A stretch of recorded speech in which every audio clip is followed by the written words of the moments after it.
अस्सलाम वालेकुम। जी वालेकुम सलाम। सर अपना नाम बताइएगा। जी मेरा नाम तलत है। सर आप यहाँ पे किस चीज़ का स्टॉल लगाया आपने? हमने अपनी इदारे का यहाँ पे स्टॉल लगाया है, नेशनल रूरल सपोर्ट प्रोग्राम। ये एक डेवलपमेंट ऑर्गेनाइजेशन है और रूरल एरियाज़ में काम कर रही है for the uplift of rural community. और इसमें हमारे बहुत सारे जो है प्रोग्राम चल रहे होते हैं, जिनमें से एक कर्ज़े का प्रोग्राम भी है और मैं उस कर्ज़े के प्रोग्राम से मुतल्लिक़ हूँ और वो काम कर रहा होता हूँ यहाँ पे। तो बाकी ये कि हमारा जो कोर बिज़नेस है वह लोगों को ऑर्गेनाइज़ करना, कि वो लोग ऑर्गेनाइज़ हों और अपने मदद आपके तहत जो है ना वो उस पर काम कर सकें। फिर उसमें हम उनको जो है सपोर्ट कर रहे होते हैं डिफरेंट इंटरवेंशंस के हवाले से। सर कर्ज़ा जो आप बता रहे हैं देते हैं वो किस बिहाफ पे दिया जाता है किसान को? देखिए इसमें कर्ज़े के हमारे मुख्तलिफ प्रोग्राम हैं। मिसाल के तौर पे एक हमारा है ये पंजाब एग्रीकल्चर डिपार्टमेंट के साथ जो है हमारा चल रहा है। इसमें इंटरेस्ट फ्री कर्ज़ा है। ये 5 एकड़ तक के फार्मर या वो जो फार्मर जो ठेके पे ज़मीन ले रहे हैं, जिनके पास अपनी ज़मीन नहीं है लेकिन उन्होंने ठेके पे ज़मीन ली है, उनको हम ये कर्ज़ा दे रहे होते हैं, जो कि रबी के अंदर 30,000 पर एकड़ और ख़रीफ में 40,000 पर एकड़ तक इसकी। ऐसी वजह क्यों है रबी के अंदर खरीफ के अंदर? थोड़ा सा इसको आप एक्सप्लेन करें। क्रॉप की फ़र्क है कि जो क्रॉप की कॉस्ट है वो ज़्यादा है, जो खरीफ की कॉस्ट क्रॉप से इनकी कॉस्ट ज़्यादा है, तो इसलिए इसकी जो है वो ज़्यादा है।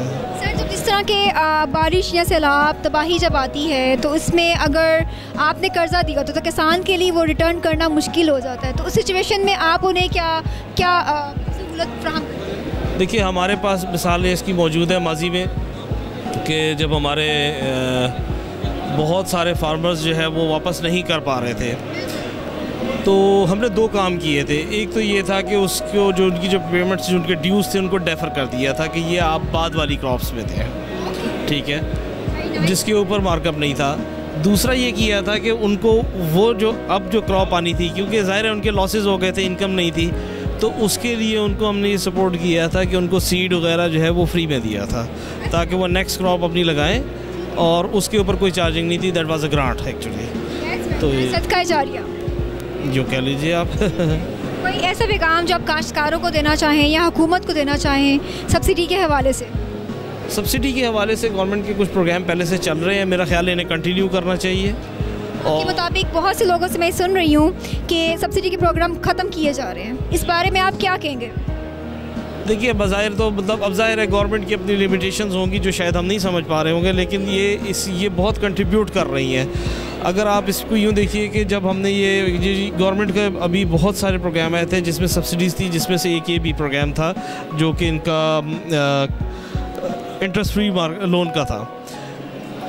इससे बहुत लोगों को फ़ायदा हुआ और हमारी जो ग्रोथ है, मतलब ये हमारी ग्रोथ जो है नेगेटिव में गई थी एग्रीकल्चर की, और इन प्रोग्राम्स के नतीजे में अगले साल में ये 6% पे ग्रोथ आई हुई थी, विच इज़ अगेन अब ये फिर नेगेटिव में है।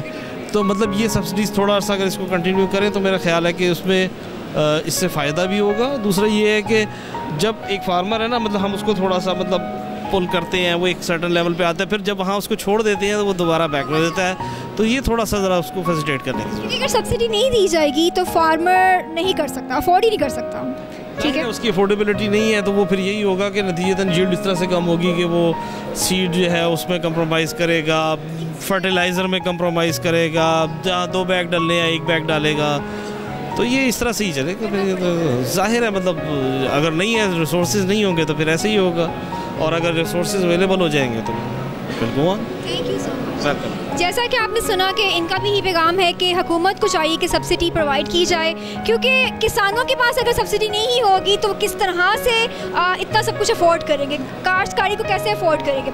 अगर सब्सिडी प्रोवाइड की जाए तो वो भी अपनी ईमानदारी से काम करेंगे, और अगर नहीं प्रोवाइड की जाएगी तो मजबूरन उनको सीड जो है आला नस्ल की बजाय थोड़े कम नस्ल के यूज़ करने पड़ेंगे, जिसकी वजह से हमारी ज़राअत पे काफ़ी असर होगा, और ज़राअत पे असर होगा तो हमारी तरक्की की राह पे काफ़ी असर पड़ेगा, इसका नेगेटिव इसका अफेक्ट आएगा। Thank you so much.